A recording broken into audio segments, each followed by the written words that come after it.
नमस्कार। आज बात करते हैं महान राजा विक्रमादित्य की। एक ऐसी कहानी जो न्याय, जादू और एक बहुत ही बड़े सवाल से भरी हुई है।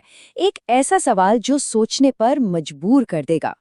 तो सवाल यही है कि एक राजा जो हमेशा न्याय के रास्ते पर चलता था, उसने अकेले ही पूरी की पूरी सेना को क्यों खत्म कर दिया?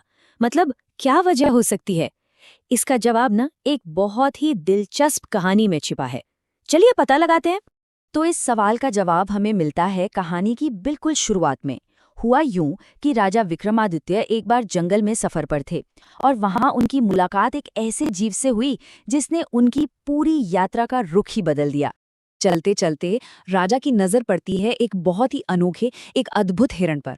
अब एक राजा के तौर पर उन्होंने शिकार के लिए अपना धनुष उठाया ही था कि तभी वो हिरण इंसानी आवाज में बोल पड़ा। जरा सोचिए, उस पल राजा के मन में क्या चल रहा होगा। एक बोलता हुआ हिरण। एक बोलता हुआ हिरण, जाहिर सी बात है ये कोई मामूली बात तो नहीं थी। और बस यहीं से कहानी में आता है एक बहुत ही दिलचस्प मोड़। वो हिरण असल में वो था ही नहीं जो वो दिख रहा था। पता है क्या? वो हिरण असल में एक राजकुमार था। हुआ ये कि वो जंगल में शिकार कर रहा था और गलती से उसने एक बहुत बड़े योगी की तपस्या भंग कर दी। अब ऋषि तो गुस्से से भर गए और उन्होंने राजकुमार को श्राप दे दिया। हाँ, बाद में जब राजकुमार ने माफी मांगी, गिड़गिड़ाया, तो उनका दिल थोड़ा सा पिघला जरूर। लेकिन श्राप तो बहुत ही कठोर था। योगी ने कहा, मूर्ख राजकुमार, आज से तुम एक हिरण बनकर इसी जंगल में भटकते रहोगे। सोचकर देखिए, किसी राजकुमार के लिए ये सुनना कितना भयानक रहा होगा। लेकिन इस अंधेरे में एक उम्मीद की किरण भी थी। योगी ने थोड़ी दया दिखाते हुए कहा कि देखो, श्राप तो वापस नहीं हो सकता, पर जिस दिन तुम्हारी मुलाकात महान राजा विक्रमादित्य से होगी, उसी दिन तुम इस श्राप से आजाद हो जाओगे। और बस यहीं से होती है हमारे हीरो विक्रमादित्य की एंट्री। तो अब सवाल ये था कि इस श्राप से मुक्ति मिलेगी कैसे। चलिए देखते हैं कि विक्रमादित्य ने राजकुमार की मदद के लिए क्या किया और कितना बड़ा त्याग किया। और यहीं पर विक्रमादित्य की महानता दिखती है। उन्होंने उस राजकुमार को आजाद कराने के लिए पता है क्या किया? भगवान इंद्र से मिली अपनी एक जादुई मूंगे की माला उस योगी को दे दी। मतलब किसी और की भलाई के लिए इतना बड़ा दिव्य उपहार त्याग दिया। ये सच में उनके महान चरित्र को दिखाता है। तो चलो, श्राप तो टूट गया, राजकुमार वापस अपने असली रूप में आ गया, सब ठीक लग रहा था।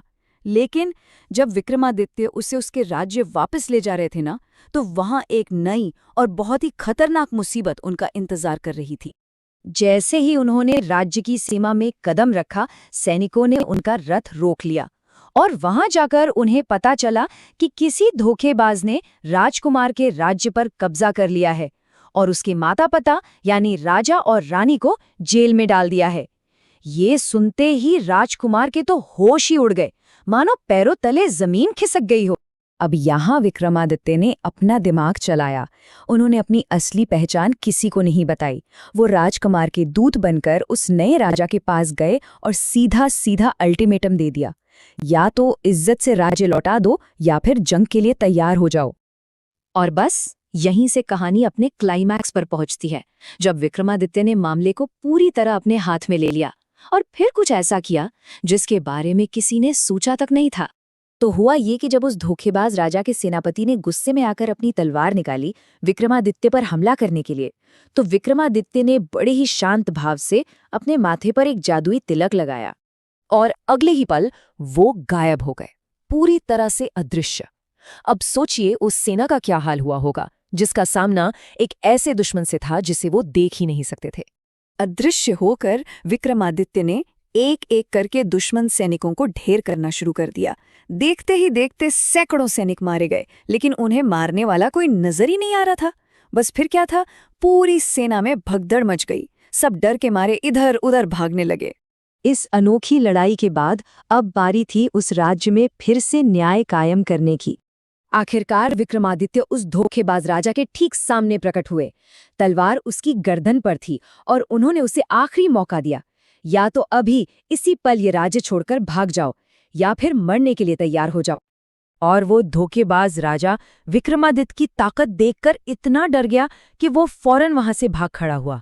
इसके बाद असली राजा और रानी को आजाद किया गया और राजकुमार को उसका सिंहासन वापस मिल गया। जैसा होता है, अंत में न्याय की ही जीत हुई। तो ये पूरी कहानी हमें एक सवाल के साथ छोड़ जाती है कि राजा विक्रमादित्य का सबसे बड़ा गुण आखिर क्या था? उनकी वो जादुई शक्ति या फिर न्याय के लिए उनका वो अटूट जज्बा जो उन्हें हमेशा सही काम करने की प्रेरणा देता था?